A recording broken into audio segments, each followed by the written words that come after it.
British ಕಾಲದಲ್ಲಿರುವಂಥ ಬೆಳೆ ನಷ್ಟ ಪರಿಹಾರ ಇವತ್ತು ಕೊಡ್ತಾವ್ರೆ 106 ವರ್ಷ. ಅದೇ ಬ್ರಿಟಿಷ್ ಕಾಲದಲ್ಲಿರುವಂಥ ಸಂಬಳ ಅಧಿಕಾರಿ ಇವತ್ತು ತಂತವ್ರ.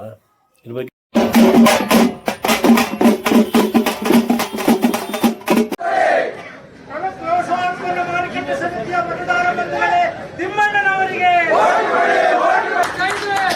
ಇವತ್ತು 3 ಭಕ್ತರು ಚುನಾವಣೆ ಸ್ಪರ್ಧಿಸಿದ್ದಾರೆ.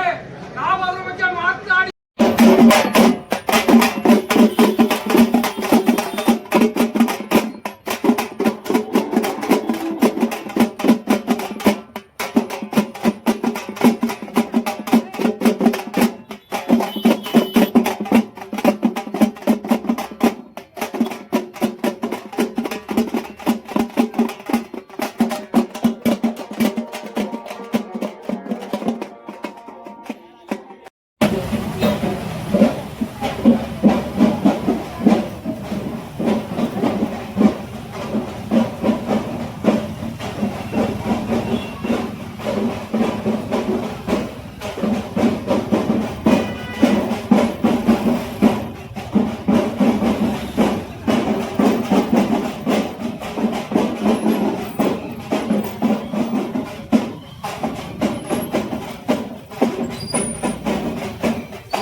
ಆರೋಗ್ಯ ಕೇಂದ್ರ ಟಿಬಿ ಸರ್ಕಲ್ ಹತ್ತಿರ ಆರ್ಎಸ್ ಮಾರ್ಕೆಟ್ ಎದುರುಗಡೆ ದೊಡ್ಡ ದೊಡ್ಡ ಇಲ್ಲಿ ಅರ್ಜಿಗಳು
ನಮ್ಮ ತಾಲೂಕಿನ ಮತ್ತು ನಮ್ಮ ನಗರ ಎಲ್ಲರೂ ಏನು ಸಂಘಟನೆಗಳಿವೆ ಆ ಸಂಘಟನೆಗಳ ಬೆಂಬಲದೊಂದಿಗೆ ನಾವು ಇವತ್ತು ವೇದಿಕೆ ಸ್ಪರ್ಧಿಸಿದ್ದೀವಿ.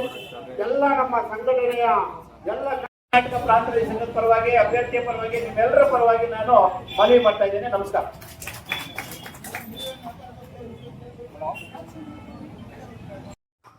ಮಾನ್ಯ TAPMC ಮತದಾರರಲ್ಲಿ ವಿನಂತಿ. ಇವತ್ತು ಎಲ್ಲ ರಾಜಕೀಯ ಪಕ್ಷಗಳಾಗಿ ನಾವು ರೈತರುಗಳು ಭಾಗ ಆಗ್ಬಿಟ್ಟಿದ್ದೀವಿ. ಕಾಂಗ್ರೆಸ್ ಪಕ್ಷ, JDS ಪಕ್ಷ, BJP ಪಕ್ಷ, ಈಗ ಈ ಥರ. ಆದರೆ ನಮಗೆ ರೈತ ಪರವಾದಂಥ ಕಾನೂನು ಯಾವಾಗ ಬರ್ತಾಯಿಲ್ಲ, ಎಲ್ಲ ರೈತ ವಿರೋಧಿ ಕಾನೂನು ಬರ್ತಾಯಿದೆ. ಅದಕ್ಕೆಲ್ಲ ಕಾರಣ ಈ ಪಕ್ಷ ಬೇರೆ ಆದರೂ ಅವರ ಮನಸ್ಥಿತಿ ಒಂದೇ ಆಯಿತು. ರೈತ ಪರವಾಗಿ ಯಾವುದೇ ರೀತಿಯಾದ ಕಾನೂನು ಮಾಡ್ತಾ ಇಲ್ಲ. ನಿಜವಾದ ಕಾನೂನು ಆಗಬೇಕು ಅಂದರೆ ರೈತ ಬೆಳೆದಂಥ ಬೆಳೆಗೆ ಸಮಾನ ಒಳ್ಳೆ ಬೆಲೆ ಸಿಗಬೇಕು ಅನ್ನೋ ಕಾನೂನು ಆಗಬೇಕು. ರೈತ ಬೆಳೆದಂಥ ಬೆಳೆಗೆ ಏನಾದರೂ ಪ್ರಕೃತಿ ವಿಕೋಪವಾದರೆ ಎಷ್ಟು ನಷ್ಟ ಕೊಡಬೇಕು ಅನ್ನೋದು ಆಗಬೇಕು. ಬ್ರಿಟಿಷ್ ಕಾಲದಲ್ಲಿರುವಂಥ ಬೆಳೆ ನಷ್ಟ ಪರಿಹಾರ ಇವತ್ತು ಕೊಡ್ತಾವ್ರೆ 100 ವರ್ಷ. ಅದೇ ಬ್ರಿಟಿಷ್ ಕಾಲದಲ್ಲಿರುವಂಥ ಸಂಬಳ ಅಧಿಕಾರಿ ಇವತ್ತು ತಂತವ್ರ. ಇದ್ರ ಬಗ್ಗೆ ನಾವು ಯೋಚನೆ ಮಾಡಬೇಕು. ಇದಕ್ಕೆಲ್ಲ ಕಾರಣ ನಮ್ಮ ಪರವಾಗಿ ಯಾರು ವಿಧಾನಸೌಧ, ಶಕ್ತಿ ಸೌಧ ಅಂತ ಏನಿದೆ ಕಾನೂನು ಮಾಡೋದು, ಆ ಜಾಗದಲ್ಲಿ ರೈತ ಪರವಾಗಿ ಯಾರು ಇಲ್ಲೇ ಇರೋದೇ ಕಾರಣ ಆಗಿದೆ. ಆದ್ದರಿಂದ ಕರ್ನಾಟಕ ರಾಜ್ಯ ರೈತ ಸಂಘ ದೊಡ್ಡಬಳ್ಳಾಪುರ ತಾಲೂಕಿನಲ್ಲಿ ಪ್ರಥಮವಾಗಿ ಒಂದು ಪರೀಕ್ಷೆ ಮಾಡ್ತಾಯಿದೆ. TAPMC ಚುನಾವಣೆಯಲ್ಲಿ ಒಂದೇ ಒಂದು ಅಭ್ಯರ್ಥಿನ ಆಗ್ತಾಯಿದ್ದೀವಿ. ಉದ ಕಾರಣ ಕಡೆ ಪಕ್ಷ ನಾವು ರೈತ ಬರುವ ಧ್ವನಿ ಇಂಥ ಕಾನೂನಲ್ಲ, ಇಂಥ ಕಾನೂನು ಮಾಡಬೇಕು ಅಂತ ಶಕ್ತಿ ಕೇಂದ್ರ ಏನು ಒಂದು ಇದೆ TAPMC ಅನ್ನೋದು, ಆ ಜಾಗದಲ್ಲಿ ರೈತ ಪರ ಮಾತಾಡಬೇಕು ಅನ್ನೋದು ಒಂದು. ಯಾಕಂದರೆ ಇಲ್ಲಿವರೆಗೂ ರೈತ ಸಂಘ ಬರೀ ಬೀದಿ ಹೋರಾಟ ಮಾಡ್ಕೊಂಡು ಬಂದಿದೆ. ಬೀದಿ ಹೋರಾಟ ಮಾಡೋದಕ್ಕಿಂತ ಕಾನೂನು ಮಾಡೋ ಜಾಗದಲ್ಲಿ ಇರಬೇಕು ಅನ್ನೋ ಉದ್ದೇಶದಿಂದ ರೈತ ಸಂಘಟನೆ ಚುನಾವಣೆಗೆ ಧುಮುಕಿದೆ. ದಯಮಾಡಿ ಎಲ್ಲ ಮತ ಬಾಂಧವರಲ್ಲಿ ವಿನಂತಿ, ರೈತರಲ್ಲಿ ತಮ್ಮ ಈಗೇನು ತಮ್ಮಲ್ಲಿ ಒಬ್ಬೊಬ್ಬರಿಗೆ ಒಂದು 8 ಅಥವಾ 9 ಐತೆ ಅದರಲ್ಲಿ ಒಂದೇ ಒಂದು ಓಟ್ನ ಇನ್ನೂ ಗುರುತು ಸಿಕ್ಕಿಲ್ಲ. ಕರ್ನಾಟಕ ರಾಜ್ಯ ರೈತ ಸಂಘದ ಅಭ್ಯರ್ಥಿಯಾದಂತಹ ತಿಮ್ಮಣ್ಣರವರಿಗೆ ತಮ್ಮ ಒಂದು ಮತ ನೀಡಬೇಕು ಅಂತ ಈ ಮುಖಾಂತರ ಕೇಳೋಕ್ಕೆ ಇಷ್ಟಪಡ್ತೀವಿ. ಒಂದು ಮತ ರೈತರಿಗೆ ಹಿತ, ರೈತ ಪರ ಧ್ವನಿಗೆ ಹಿತ.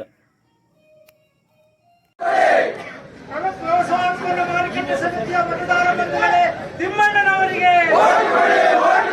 ಕರ್ನಾಟಕ ರಾಜ್ಯ ರೈತ ಸಂಘದ ಅಭ್ಯರ್ಥಿಗೆ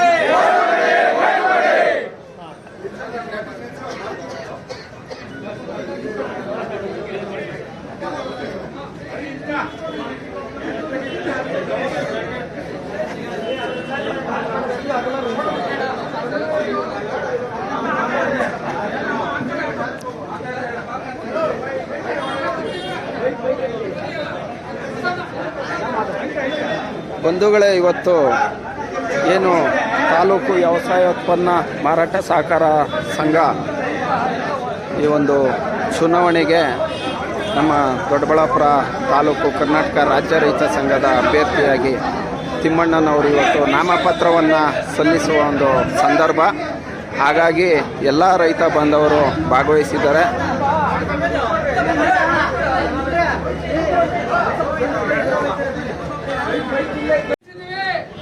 ದೊಡ್ಡಬಳ್ಳಾಪುರ ತಾಲೂಕಿನ TMCS ಮತದಾರರಲ್ಲಿ ವಿನಯ ಪೂರ್ವಕವಾಗಿ ನಾವು ಕೇಳ್ಕೊತೀವಿ. ಇದು ರಾಜಕೀಯದ ಒಂದು ವೇದಿಕೆ ಅಲ್ಲ, ಇದು ಸಹಕಾರ ಸಂಘ. ರೈತರ ಕಟ್ಟಿದಂತ, ರೈತರಿಗೆ ಇರುವಂತ, ರೈತರ ಸ್ವಾಭಿಮಾನಿಯಾಗಿ ಬೆಳೀತಕ್ಕಂತ ಒಂದು ದೊಡ್ಡ ಸಂಸ್ಥೆ. ಈ ಸಂಸ್ಥೆಯಲ್ಲಿ ರಾಜಕಾರಣಿಗಳು ಬೇಡ. ಇಲ್ಲಿ ರೈತರು, ರೈತ ಪ್ರತಿನಿಧಿಗಳು ಮತ್ತೆ ರೈತ ಹೋರಾಟಗಾರರು ಈ ಸಂಸ್ಥೆಯಲ್ಲಿ ಬಂದ್ರೆ ಈ ತಾಲೂಕಿನ ರೈತರಿಗೆ ಏನಾದರೂ ಸಹಾಯ ಆಗಲಿಕ್ಕೆ ಸಾಧ್ಯ ಆಗ್ತದೆ. ಹೀಗಾಗಿ ಸ್ನೇಹಿತರೆ, ಇವತ್ತು 3 ಭಕ್ತರು ಚುನಾವಣೆ ಸ್ಪರ್ಧಿಸಿದ್ದಾರೆ. ನಾವು ಅದ್ರ ಬಗ್ಗೆ ಮಾತನಾಡಿಕೆ ಹೋಗೋದಿಲ್ಲ. ನಾವು ಇವತ್ತು ನಮ್ಮ ಎಲ್ಲ ಒಮ್ಮತದ ಅಭ್ಯರ್ಥಿಯಾಗಿ BT ತಿಮ್ಮಣ್ಣ ಅವ್ರನ್ನ ಇವತ್ತು ಸ್ಪರ್ಧೆ ಮಾಡಲಿಕ್ಕೆ ನಿಲ್ಲಿಸಿದ್ದೇವೆ. ತಾಲೂಕಿನ ಎಲ್ಲ ಮತದಾರ ಬಂಧುಗಳು ಕೇವಲ ಒಂದೇ ಒಂದು ಮತವನ್ನ ನಮ್ಮ ರಾಜ್ಯ ರೈತ ಸಂಘದ ಅಭ್ಯರ್ಥಿಗೆ ನೀಡಿ ಒಂದು ಐತಿಹಾಸಿಕ ಒಂದು ಜಯವನ್ನು ತಂದುಕೊಡ್ಬೇಕು ಅಂತ ಹೇಳಿ ನಮ್ಮಲ್ಲಿ